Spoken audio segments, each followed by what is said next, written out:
I'm Kristina Scott, and I want to thank the organizers of TEDxRedMountain for recognizing that poverty is part of the conversation of how our community has been impacted by the tornadoes and what we're going to do in its aftermath. And I, too, like Alan, am a longtime fan of TED.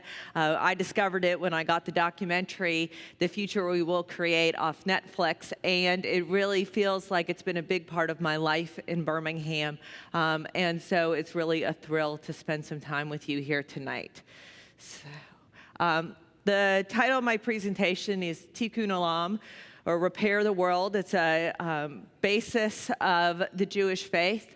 And I thought it was a really beautiful sentiment as we are moving through the tornado relief and into the recovery phase of this idea of how we're going to repair our community and what it's going to look like. And I want to start off by telling you a little bit about my story and how I got involved in the kind of work that I do. I am a recovering lawyer. I am the child of an elementary school teacher and an aerospace engineer, so we moved around a lot. It depended on what project my dad was working on. And that meant that my mom usually taught in low-income schools. And so I was born in Florida. From there, we went to Pittsburgh, Pennsylvania, then to Slidell, Louisiana, and back to Florida. But it was the time we spent in Slidell that really had an impact on me and I think really put me on the path that I'm on today. And my mom taught at a school that was an African-American school before desegregation. It was mixed race when she taught there in the early 80s, but very poor. She had children who'd never seen a dentist, whose teeth were rotting out of their mouth. She had children who wore sundresses to school in January because they didn't have winter clothes. She had kids who couldn't see the blackboard because they didn't have glasses. And so she made sure that we knew those stories, and we cleaned out our closets. We would clean out the pantry, and we would donate what we had to her students because she wanted them to be equipped to learn, because she understood that in order for them to achieve their potential, they needed to be equipped to do that. And whether it's by not freezing to death on the way to school or being able to see the blackboard, she wanted to do her best. And then I practiced law for a while. Then I worked in political campaigns and got the opportunity to work for an elected official, the city attorney of Los Angeles, and worked in community prosecution. And I learned that through relationships with communities and by listening to communities, we were able to make some amazing things happen. And so you would have a community that had a crime problem or an illegal dumping problem, and we figured out that we needed to put cameras in the alley or to put gates up on either end of the alley, or take out a bank of payphones because they were being used by drug dealers, but then we had to put a payphone back in so that people could call 911. And so it was really through listening to communities that we were able to come up with some low-cost, high-impact solutions to improve the quality of life in low-income communities across Los Angeles. And so I moved to Birmingham nearly 4 years ago, and folks asked me, how was that transition? And I'll tell you that Los Angeles and Birmingham are more alike than you might expect. Alabama has the second biggest gap between rich and poor in the country.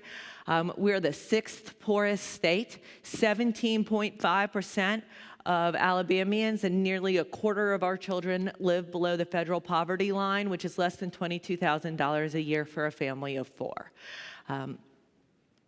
We have the highest rate of very low food security in the country. 6.83% of Alabamians skipped a meal because they didn't have enough money to put food on the table. And so why does this matter? Well, one, I think we can do better. I think that we can produce national championship football teams, and we can do better than this. That is part of our human dignity, that every Alabamian should have the ability to have a decent quality of life. But it also matters in terms of this tornado conversation, because 36 of the 42 impacted counties are high poverty counties. Their poverty rates are above the national average. And as one of the previous speakers said, the moment that storm hits, it doesn't hit communities equally. It hits them some people are more equipped to withstand the storm than others. And so if you live in a low-income community, you're much more likely to live in a mobile home. Half of all tornado deaths every year are in mobile homes. You're more likely to live in a poorly constructed home or a home that hasn't been kept up in good repair. So you're more vulnerable to injury and death. In the immediate aftermath of the storm, you have financial vulnerability, you have mental health vulnerability. Folks were sleeping in tents next to their houses because they were afraid to leave their possessions, their entire worldly possessions, and go to a shelter. So they were spending all day, and if you remember those days after the storm, they were warm.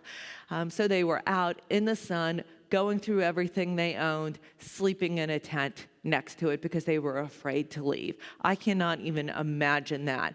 I am so blessed, and it's at these moments that I really realize how blessed I am. To have financial resources to be able to go out and stay in a hotel or say, you know what, if they're going to steal something, they're going to steal something. I have enough resources to replace it. But what we also see is that people are still in mass shelters. The shelter at Boutwell closed, but now folks are at a megachurch, and those folks are much more vulnerable to post-traumatic stress. And so we are going to continue to see these issues unfold. And I really do think that this is our Katrina moment. And this is a picture I took last week in Pratt City. And the devastation is unbelievable.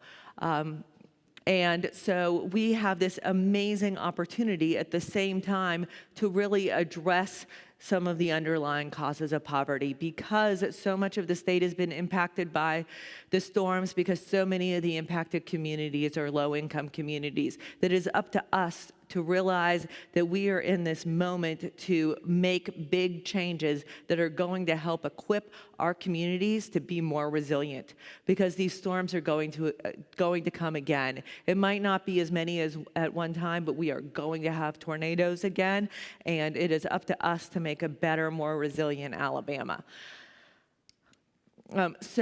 We've heard a lot about the charity efforts that have happened in the days after the storm. And charity meets immediate needs. And so for these purposes, I'm going to define charity as doing something for or to someone. So going out and volunteering and doing debris cleanup, or going out and volunteering to sort through donations, to donate water or food or money or clothes, or any of the amazing outpouring that we've had for our community. And I think that anyone who's been involved in the immediate relief effort has been completely overwhelmed by the good-hearted nature, not just of Alabamians, but the entire country in helping respond to folks' immediate needs. But the fact is that we can't just rebuild Alabama the way it was. We will have missed that opportunity.